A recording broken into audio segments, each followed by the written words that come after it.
Hello everybody, in today's video we're going to be giving you an update on that winter event in parts of the Northwest. We're going to be dealing with some snowfall, especially in the higher elevations over areas like Washington, Oregon, Idaho, Montana, Wyoming, and maybe even down into Utah and Colorado. We have a few model runs that are wanting to bring some lower elevation snow into areas like southeastern Wyoming and northern Colorado. We'll be discussing that in today's video, as well as giving you my snowfall forecast. That'll be towards the middle or end of today's video. So we have a lot to cover today, so make sure you are staying tuned all the way until the end. If you have any questions or comments, just leave a comment down below and I'll be responding typically within a couple of hours of you posting that. Here's a look at the current National Weather Service page. As you can see, we have some red flag warnings in effect for parts of Idaho, Wyoming, Utah, Colorado, and a little bit of Nebraska. We have some air quality alerts scattered throughout the west, and then we have some flood watches in effect for a little bit of Louisiana, Mississippi, Alabama, and Florida. Other than that, we don't have many other watches or warnings, despite a few wind advisories in a little bit of eastern Montana. Yesterday, we had a high temperature of 111 degrees Fahrenheit in Death Valley, California, with a low temperature of 23 degrees in Peter Sinks, Utah. The highest rainfall report was in Bunkie, Louisiana, where they got 10.6 inches of rainfall. No snowfall reports yesterday. Here's a look at the European model, and this is just going to be kind of timing out that snowfall. The green is the rainfall, the pink is the mixed precipitation, so that's either where we're dealing with ice or also where we're dealing with a mix of rain and snow, and then the blue color is where you're dealing with snowfall. So the deeper that shade of blue or green indicating how heavy the rainfall is. For example, this would indicate heavy rainfall, while this on the outskirts would indicate lighter rainfall. So that's kind of how you would read this map. This would be for Friday evening into Saturday morning. That rainfall is just now starting to reach the Pacific coast, but it's still going to be another 24 to 36 hours before we really get anything noticeable in the form of snowfall. We do see some of that up into British Columbia, especially by Saturday morning, where we have some snowfall popping up here and there, but it's nothing too substantial. There's nothing too by Saturday morning. Most of the substantial snowfall in British Columbia came mainly on Friday, so by Saturday it's kind of moving out. We have this band of rainfall and precipitation, which is going to be sliding on to the southeast, and this is going to correspond with some chillier air which is right behind this system. So that trough, which is to the west of the storm, is going to pull away further to the east as soon as this line also pulls away to the east. So you're going into a relatively chilly area such as the northern Rockies, and you're bringing in temperatures that are going to be 10 to 15 degrees Fahrenheit below normal. That is definitely a kind of a recipe for snow, especially if you live in the northern Rockies, where even into late September, you only need to be about 10 or 15 degrees below normal to get some decent sizable snowfall in these higher elevation regions. If we move on to late Saturday night, you can see still mainly just rainfall. You may see a few pockets on some very high elevation regions seeing some light snowfall, but nothing too dramatic right now. It does start to pick up as we get into Sunday morning. So this is Sunday, I would say around 6 a.m. Pacific time. This would be 6 a.m. Pacific, around 7 Mountain time, and you can see that we have some of that snowfall up into parts of central Idaho, maybe into some parts of Oregon and Washington as well, but again, very high elevation by this point.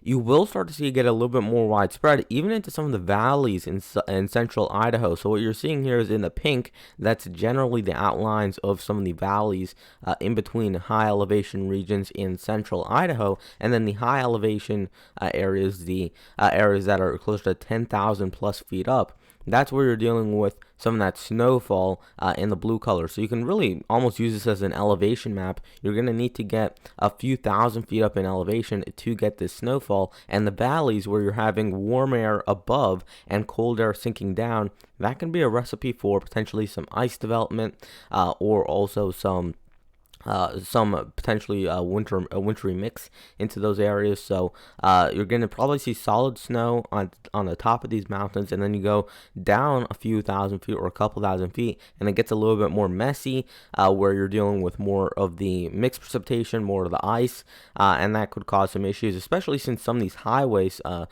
do go through there. Some of the big interstates go through these high elevation regions in the valley spots, so we could be dealing with a little bit of a mess on the roads. It will be a fairly minor event compared to what you would see in the wintertime, but to start off the fall season, it's a fairly dramatic step forward from the milder temperatures that we were previously dealing with. It then starts to turn overnight into a much more of a snow-heavy event, so you're not dealing with as much wintry precipitation or as much wintry mix. You're now dealing with mostly just snowfall in these high elevation regions. Again, lower elevations dealing with rainfall still by this point.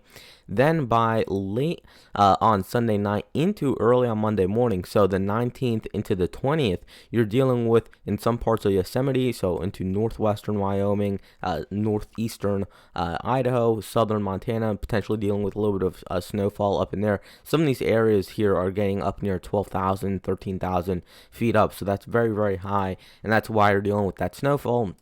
Also still snowing into central Idaho, western Montana. Again, it's going to be in those mountain passes and these higher elevation spots, 10,000 feet up, where you're mainly going to be dealing with the snowfall. Also, something that you want to pay attention to is here's that freezing line. So the freezing line is shown in that red line that's moving across your screen. So this would be an example of a pocket of 32-degree or lower temperatures. It would be right in here. So this red line outlines where you're dealing with those below freezing temperatures, and you can see that it does cover a good portion of the area that's dealing with snowfall. So it's not only going to be kind of a wet snowfall where it's much stickier and much harder to shovel, and maybe doesn't even stick as much onto some of the paved surfaces. It's going to be one of the a little bit fluffier snowfall. It's not going to be that fluffy. It will still be fairly hard to shovel around, but it's going to be the good type of snowfall to make snowballs with, and it will be, again, not as heavy as it would be if it's, let's say, 35 or 36 degrees and it's still snowing. It will be a little bit fluffier than that. It'll be snowing around 30 or 29 degrees, but that is still some fairly wet snow. You're not dealing with that nice fluffy consistency that you usually see in the wintertime. Again, because we're still in September, it's going to be borderline snowfall. So we're not dealing with the you're not dealing with temperatures in the teens and still seeing snowfall, or even temperatures in the single digits with snowfall. You're going to have to be into the 30s or the upper 20s to get snowfall at this time of year. If we move this on to the Midwest view so that you can start to see some of the rainfall out in the plains, as well as more of that snow into Wyoming and Colorado, this would be by Monday morning. More of that snowfall still into parts of northern Wyoming, as well as for some parts of northern Colorado, potentially dealing with some of the snowfall. There is some questions as you get into southern Wyoming and northern Colorado. The main questions are being raised from what the previous European model run showed, which is the 12Z model run. And that one showed 6 to 12 inches over a wide area of the lower elevation regions of Wyoming and northern Colorado.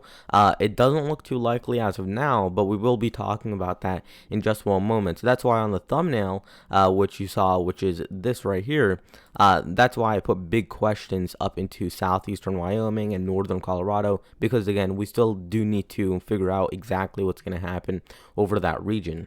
If we move this on to Monday night into Tuesday, you can see that we're dealing with still some rainfall into the Great Plains and the northern plains, and we're dealing with some lighter snowfall if you go up into the foothills of Colorado or into northern Wyoming, again in the higher elevation regions. Here would be the total snowfall. Now, this is the current European model run. The newest Euro model run is now coming out, but right now we're going to use the 0Z model because it's much more reliable than the 6Z.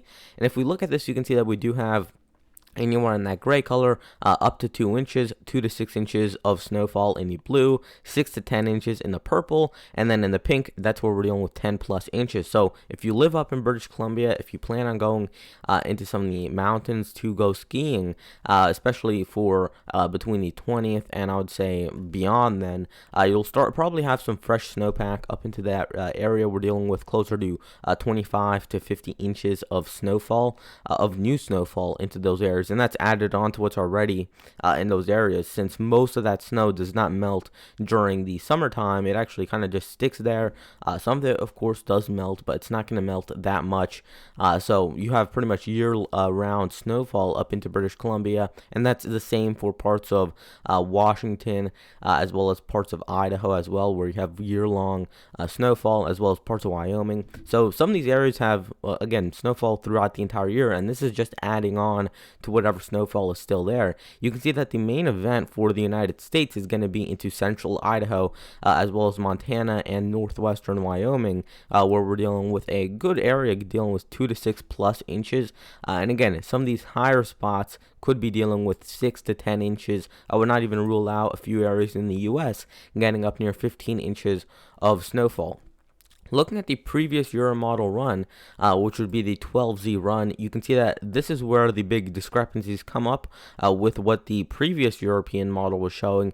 It was showing some very heavy snowfall into southeastern Wyoming and northern Colorado, not even in just the higher elevations of the Rockies, but also into the lower lying areas, the areas where you have kind of the smaller towns in parts of Wyoming that would have to be shoveling out of that snowfall at that time. Now, even if this were to happen, and you're seeing, let's say, 5 inches of snowfall in whatever town you live in Wyoming or Colorado, not all of that is going to stick. So you would probably be dealing with 2 or 3 inches of that sticking. So either way, I don't think it would be a huge event. I don't think it'll cause too many issues. But we do want to keep an eye on that because, getting snowfall in the higher elevation regions of central Idaho, western Montana, again in the mountainous areas, those are the areas where there is no civilization that high up in elevation. It's in the valleys, it's in the lower lying spots where you do get the towns, and that's where all the people live in those areas. So it's not going to affect too many people if you see snowfall at 12,000 feet up, but if we see something like this will affect people. There are definitely people who live in southeastern Wyoming. There are people who live in northern Colorado, in the kind of valley areas, in the lower lying areas where you don't have as much elevation, and that is going to cause some issues, especially for dealing with that high of numbers. If we're looking at 5 to 8 inches of snowfall, especially considering that this is mid-September, not too many people are going to be expecting that much snowfall at that point. So we want to pay attention to this, but definitely I wouldn't take too much note into that. We would want to see a few more models get on board with that in order for me to really believe that that would happen. If we look at the GFS model, not as much snowfall, but we know that the GFS model normally in these types of events isn't as good with elevation as the European model is. The Euro is definitely one of the better models when you're looking at elevation-dependent snowfall, especially in the medium range. So I trust the European model a little bit more than the GFS, and the European-based models are a lot better than the North American-based models when you come to snowfall. And just kind of proving that, here's the Icon model, the German model, and you can see this one also a little bit better with the elevation. It's a little bit more higher definition, but I think also this one is underestimating some of that snowfall into central Idaho and southwestern Montana. If we look at my snowfall forecast, I'm looking at under an inch of snowfall for this entire region, some of the Cascades up into Washington and Oregon, as well as some parts of central Idaho, southern Montana, as well as some parts of northwestern Montana, northwestern Wyoming, and then a few kind of tinier pockets in northern Utah, as well as for northern Colorado, and then some parts of Wyoming as well. I don't think you're going to see that huge snowfall that the European model was showing down into this area, but I do think there will be some areas that get maybe a dusting of snowfall, a coating of snowfall, but most of that would melt upon contact. So you might get a little bit of snowfall, but again, it's not going to be anything too noticeable. This is going to be from Saturday through Monday. Here's that 1 to 3 inch area, and you can see that covers some parts of Washington and Oregon. Again, very high in elevation is where those spots would be dealing with 1 or more inches of snowfall. Central Idaho, I think that's going to be probably one of the areas with the highest snowfall totals once this entire event is all said and done with. Southern Montana also dealing with about 1 to 3 inches of snowfall, and that's not entirely in the high elevations. That is some areas that are a little bit lower lying, so it's not going to be completely high elevation snowfall. Northwestern Wyoming, as well as north central Wyoming, also dealing with about 1 to 3 inches of expected snowfall. 3 to 6 inches of snowfall. This is where you're getting much higher up in elevation. So this would be for some parts of central Idaho, southern Montana, again in those mountainous areas, and then also into northwestern Wyoming, where we're dealing with 3 to 6 inches of snowfall. And then I'm expecting 6+ inches. I kept in the 6 to 12 inches, but really you should read this as 6 inches or more of snowfall into central Idaho and southern Montana. Again, high elevations only.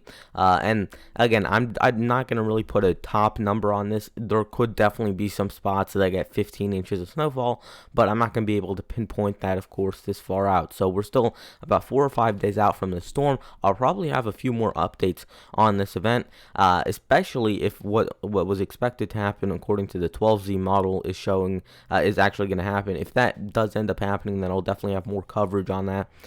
So again, I don't think that's too likely as of right now that you would see that snowfall in the lower lying spots in southeastern Wyoming and northern Colorado. But again, not impossible. But that is my snowfall forecast. I'm expecting the highest snowfalls to really be centered over central Idaho as well as southern Montana. But I would not rule out some decent amounts or moderate amounts of snowfall into northwestern Wyoming as well. I'm not too bullish on how much snowfall parts of Utah and Colorado will get. I think it'll be much more on the lighter side. I'm expecting the storm to kind of pass right on to the north of there, so I'm not expecting too much impact into those regions.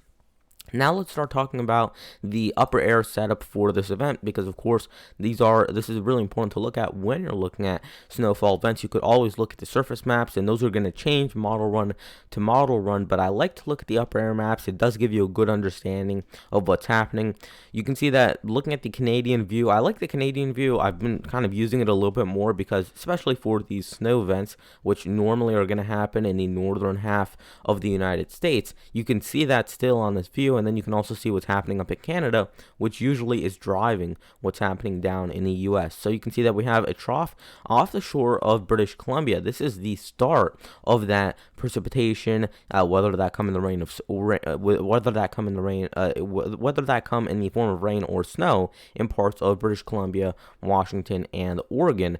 That would be by Friday night. Now let's look at when that storm is starting to impact the interior northwest, the mountainous northwest, and that would be for Sunday into Monday. You can see we have that trough centered over Idaho, Montana, and Wyoming, somewhat like this. Now this is the current view of the European model. Let's look back one model run, and you can see the huge differences that we have. Not only do we have a much less troughing into western Canada, you actually have ridging up into this region right here, so that is cutting off the system completely. And then you have that low pressure which is bringing that snowfall into the northern Rockies. Completely different setup than what we're dealing with on the current European model run. I think the 12Z was a little bit more of an outlier, one of those model runs that kind of just go off the rails, and then you go back to the regular, more expected runs as we get into the later as the next couple of runs come out. So I think this is an outlier run. I think it's going to be shared on social media a bunch, saying, wow, we're going to be dealing with a lot of snowfall into these areas. But I think once you look at the other model runs, every single other model run is showing much less snowfall than what this particular one is showing. So this is going to be the one that you're going to see all over the internet over the next couple of days, according to some of these, or kind of based on what they're expecting for this storm in the northwest. But again, I would trust more of the other model runs that have come out, even from the European model. Since this, we've seen that the 0Z model and the previous 0Z model. Both show completely opposite things compared to the 12Z. So this is pretty much the only run of the Euro which is like this, and that's one of the reasons why it's going to get shared a bunch, and it's going to be shared around as if this is what is expected to happen, when most of these people who are sharing that know that it's probably not going to happen, that we're probably dealing with more of a milder type of event. If we look at for later on, you can see we do actually have a little bit of a severe weather threat into parts of the Midwest and northern plains as we get into Tuesday and Wednesday. And as we get closer to the event, I can't talk about severe weather. I usually don't like to talk about severe weather more than 3 days out, because it's severe weather, it's thunderstorms, it's a very localized event. So you're not going to be able to talk about it like you will with a rainstorm or a snowstorm, which is going to be a little bit more kind of more broad. You don't have to pinpoint it exactly like you would have to do with a thunderstorm.